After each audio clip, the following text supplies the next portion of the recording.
ಪ್ರಿಯ ವಿದ್ಯಾರ್ಥಿಗಳೇ, ಇವತ್ತು ನಮಗೆ ಸ್ವಲ್ಪ ಕನ್ನಡ ವ್ಯಾಕರಣದ ಬಗ್ಗೆ ತಿಳಿಯೋಣ. ಕನ್ನಡ ವ್ಯಾಕರಣದಲ್ಲಿ ನಾಮಪದ ಎಂಬ ಟಾಪಿಕ್ನ ಬಗ್ಗೆ. ನಾಮಪದ ಅಂತ ಹೇಳಿದರೆ ವ್ಯಕ್ತಿ, ವಸ್ತು, ಸ್ಥಳ ಮತ್ತು ಸೂಚಿಸುವ ಪದಗಳಿಗೆ ನಾಮಪದ ಅಂತ ಹೇಳ್ತಾರೆ. ಉದಾಹರಣೆಗೆ ಮಂಡ್ಯ, ತಿಮ್ಮಣ್ಣ, ಹುಲಿ, ಕಲ್ಲು ಇತ್ಯಾದಿ. ನಾಮಪದದಲ್ಲಿ ಎಷ್ಟು ವಿಧವಿದೆ? 3 ವಿಧ ಇದೆ. ಎಷ್ಟು ವಿಧ ಇದೆ ಮಕ್ಕಳೇ? 3 ವಿಧ ಇದೆ. 3 ವಿಧ ಯಾವುದು? ರೂಢನಾಮ, ಅಂಕಿತನಾಮ, ನಾಮ. ರೂಢನಾಮ ಎಂದರೇನು ಕೇಳ್ತಾರೆ. ರೂಢಿಯಿಂದ ಬಂದ ಪದಗಳಿಗೆ ರೂಢನಾಮ ಅಂತಾರೆ. ಅದು ಯಾವುದು? ನದಿ, ಪರ್ವತ, ಹೆಂಗಸು, ಪಟ್ಟಣ, ದೇಶ. ಅದೇ ರೀತಿ ಅಂಕಿತನಾಮ ಗುರುತಿಗಾಗಿ ಅಥವಾ ವ್ಯವಹಾರದ ಉಪಯೋಗಕ್ಕಾಗಿ ಇಟ್ಟುಕೊಂಡ ಹೆಸರುಗಳೆಲ್ಲ ಅಂಕಿತನಾಮ. ಉದಾಹರಣೆಗೆ ಕೂಡಲ ಸಂಗಮ ದೇವ, ಪುರಂದರ ವಿಠಲ, ಗಂಗಾ, ಬ್ರಹ್ಮಪುತ್ರ, ಭಾರತ. ಇಲ್ಲಿ ನೋಡಿ, ನದಿ ಅಂತ ಹೇಳಿದರೆ ಅದು ರೂಢಿಯಿಂದ ಬಂದದ್ದು, ರೂಢನಾಮ. ಅದೇ ಥರ ಆ ನದಿಗೆ ಹೆಸರಿಟ್ಟರೆ ಗಂಗಾ, ಬ್ರಹ್ಮಪುತ್ರ ಅಂಕಿತನಾಮ. ನೆಕ್ಸ್ಟ್ ಅನ್ವರ್ತನಾಮ ಅಂತ ಹೇಳಿದರೆ, ಇದು ಅನ್ವರ್ತನಾಮಕ್ಕೆ ವೃತ್ತಿಗೆ, ಸ್ವಭಾವಕ್ಕೆ, ವಿಶೇಷವಾದ ಅರ್ಥಕ್ಕೆ ಅನುಗುಣವಾಗಿ ಕೊಟ್ಟಿಟ್ಟ ಹೆಸರೇ ಅನ್ವರ್ತನಾಮ. ವ್ಯಾಪಾರಿ ಅಂತ ಹೇಳಿದೆ, ಅದು ಅವನ ವೃತ್ತಿ, ಅದಕ್ಕೆ ಅನುಸಾರವಾಗಿ ಇಟ್ಟದ್ದು. ಈ ಬಳೆಗಾರ ಅಂತೇಳಿದರೆ ಅವನು ಮಾಡುವ ಕೆಲಸ. ಪೂಜಾರ, ಶಿಕ್ಷಕ, ವಿದ್ಯಾರ್ಥಿ, ಇದೆಲ್ಲ ಅನ್ವರ್ತನಾಮಕ್ಕೆ ಉದಾಹರಣೆ. ನನಗಿಷ್ಟು 3 ಟಾಪಿಕ್ ಹೇಳಿದೆ. ಇದು ಯಾವ ರೀತಿಯಲ್ಲಿ ಎಕ್ಸಾಮ್ಗೆ ಬರೋದು ಅಂತ ಹೇಳಿದರೆ ನೋಡಿ, ರೂಢನಾಮ ಎಂದರೆ ಡ್ಯಾಶ್ 4 ಆಪ್ಷನು. ಗುರುತಿಗಾಗಿ, ಅವರ ಉಪಯೋಗಕ್ಕಾಗಿ ಇಟ್ಟ ಹೆಸರು, ರೂಢಿಯಿಂದ ಬಂದ ಹೆಸರು, ರೂಪ, ಗುಣ, ಸ್ವಭಾವಕ್ಕೆ ಅನುಸಾರವಾಗಿ ಇಟ್ಟ ಹೆಸರು. ಈ ಥರ 4 ಆಪ್ಷನ್ ಕೊಡ್ತಾರೆ. ಆಗ ನಾವು ಅದರ ಕರೆಕ್ಟ್ ಆಪ್ಷನ್ ಯಾವುದು? ರೂಢಿಯಿಂದ ಬಂದ ಪದಗಳಿಗೆ ರೂಢನಾಮ ಅಂತ ಹೇಳ್ತಾರೆ. ಅದೇ ರೀತಿ ಅಂಕಿತನಾಮದ್ದು ಅದೇ ರೀತಿ ಬರ್ತದೆ. ಅಂಕಿತನಾಮ ಎಂದರೆ ಡ್ಯಾಶ್ 4 ಆಪ್ಷನ್ ಕೊಟ್ಟು ಅದರಲ್ಲಿ ಯಾವುದು ಅಂತ ಹೇಳಿ ಫೈಂಡ್ ಔಟ್ ಮಾಡಿ. ಗುರುತಿಗೆ, ವ್ಯವಹಾರದ ಉಪಯೋಗಕ್ಕಾಗಿ ಇಟ್ಟ ಹೆಸರೇ ಅಂಕಿತನಾಮ. ಅದೇ ರೀತಿ ಅನ್ವರ್ತನಾಮದ್ದು ಕೇಳ್ತಾರೆ. ಅನ್ವರ್ತನಾಮ ಎಂದರೆ ಡ್ಯಾಶ್, ಈ ರೀತಿ ಬರ್ತದೆ ಒಂದು ಎಕ್ಸಾಂಪಲ್. ಮತ್ತೊಂದು ರೀತಿ ಯಾವುದು ಅಂತ ಹೇಳಿದರೆ, ರೂಢನಾಮದ ಉದಾಹರಣೆಗೆ ಕೊಟ್ಟು ರೂಢನಾಮವನ್ನು ಕಂಡುಹಿಡಿಯಿರಿ. ಈಗ ರೂಢನಾಮ ಒಂದು ನದಿ ಅಂತ ಕೊಡ್ತಾರೆ.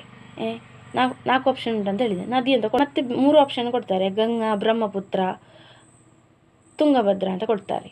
ಇಲ್ಲಿ ಯಾವುದು ರೂಢನಾಮ ಅಂತ ಹೇಳಿ ಫೈಂಡ್ ಔಟ್ ಮಾಡಲಿಕ್ಕೆ. ಆಗ ನಾವು ಈ 3 ಬಿಟ್ಟು ಅದರಲ್ಲಿ ನದಿ ಎಂಬ ಒಂದು ಆಪ್ಷನನ್ನು ಫೈಂಡ್ ಔಟ್ ಮಾಡಬೇಕು. ಅಥವಾ ಅಂಕಿತನಾಮದಲ್ಲಿ ನೋಡಿ, ನದಿ, ಹೆಂಗಸು, ಪರ್ವತ ಅಂತ ಹೇಳಿಕೊಟ್ಟು ಬ್ರಹ್ಮಪುತ್ರ ಅಂತ ಕೂಡಿ ಕೊಡ್ತಾರೆ. ಆಗ ಬ್ರಹ್ಮಪುತ್ರ ಎಂಬುದು ಅಂಕಿತನಾಮ, ಅದೊಂದು ಹೆಸರು. ಈಗ ನನ್ನ ಹೆಸರು, ನಮಗೆ ಇರುವ ಹೆಸರೇ ಅದೊಂದು ಅಂಕಿತನಾಮ. ಅದೇ ನಾವು ಹೆಂಗಸು ಅಂತ ಹೇಳಿದರೆ ಅದು ನಮ್ಮ ರೂಢನಾಮ.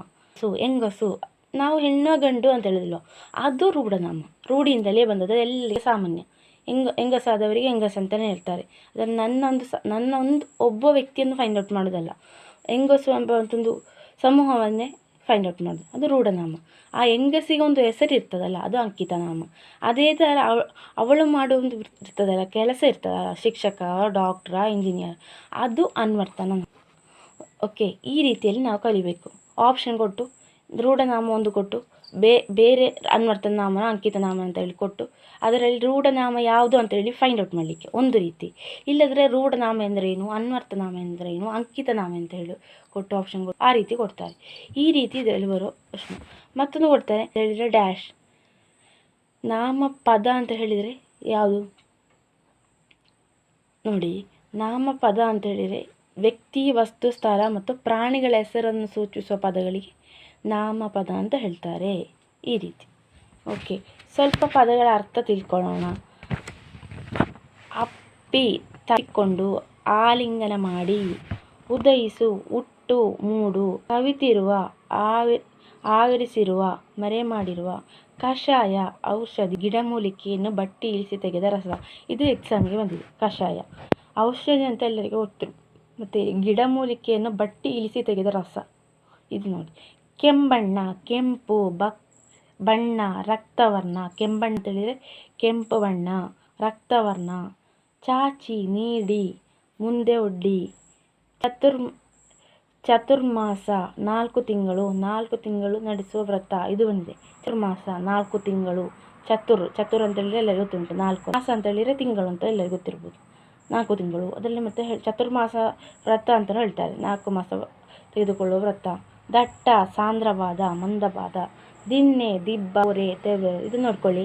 ದಿನ್ನೆ ಅಂತ ಹೇಳಿದ್ರೆ ಅಲ್ಲಿ ಗೊತ್ತಿರ್ಬೋದು. ಇದರ ಸಮಾನಾರ್ಥಕ ಪದ ನೋಡ್ಕೊಳ್ಳಿ. ದಿಬ್ಬ, ಬೋರೆ, ತೆವರು.